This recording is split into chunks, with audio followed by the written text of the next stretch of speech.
वो घड़ी आ ही गई जब उत्तराखंड यूसीसी लागू करने वाला देश का पहला राज्य बन जाएगा।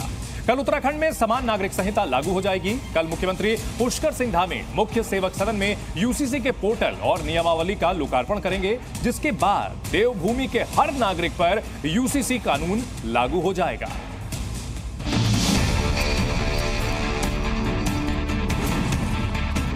देश में यूसीसी का पहला चैप्टर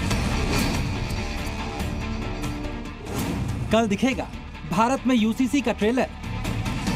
इंतजार खत्म हो चुका है। कल से उत्तराखंड में समान नागरिक संहिता यानी यूसीसी लागू हो जाएगा। इसके लिए सभी तैयारियां पूरी हो चुकी हैं। यूसीसी लागू होते ही ऐसा करने वाला उत्तराखंड पहला राज्य बन जाएगा। गणतंत्र दिवस के मौके पर खुद उत्तराखंड के मुख्यमंत्री पुष्कर सिंह धामी ने इसका ऐलान किया। उसकी सभी तैयारियां पूरी हो गई हैं और एक समृद्ध समाज बने, इसमें लिंग, जाति, वर्ग, कोई भी भेद न हो, धर्म का भेद न हो, सबके लिए एक कानून। ये हमारे प्रधानमंत्री आदरणीय मोदी जी के नेतृत्व में हमारा देवभूमि उत्तराखंड की जनता के साथ संकल्प था, हमारा वायदा था। हम उस वायदे को पूरी तरह से कल लागू करके पूरा करेंगे। दरअसल मार्च 2022 में उत्तराखंड में बीजेपी की नई सरकार बनने के बाद कैबिनेट की पहली बैठक में ही प्रदेश में समान नागरिक संहिता लागू करने के लिए एक एक्सपर्ट कमेटी गठित करने का फैसला लिया गया था।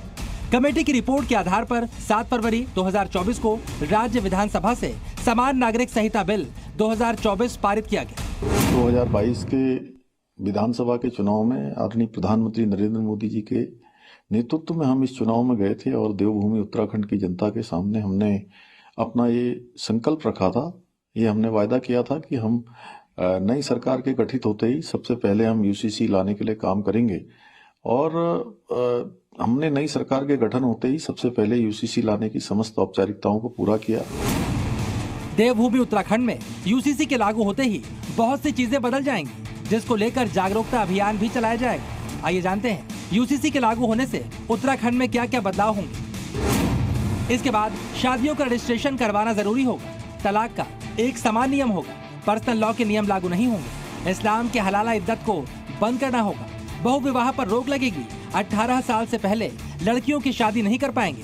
दूसरे धर्म के बच्चे को गोद नहीं दिया जा सकेगा। उत्तराधिकार में लड़कियों को लड़कों के बराबर हिस्सा मिलेगा। लिव इन रिलेशनशिप का रजिस्ट्रेशन कराना अनिवार्य होगा। हालांकि यूसीसी को लेकर कई सियासी पार्टियां विरोध भी कर रही हैं। एंटी यूनिफॉर्मिटी, इसका नाम रखना चाहिए एंटी मुस्लिम सिविल कोड।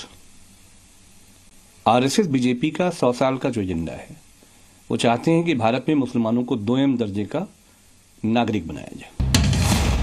ये कानून हर धर्म और संप्रदाय पर लागू होगा और इस कानून में ऐसा कुछ नहीं है जिससे मुसलमानों को डरने की जरूरत है।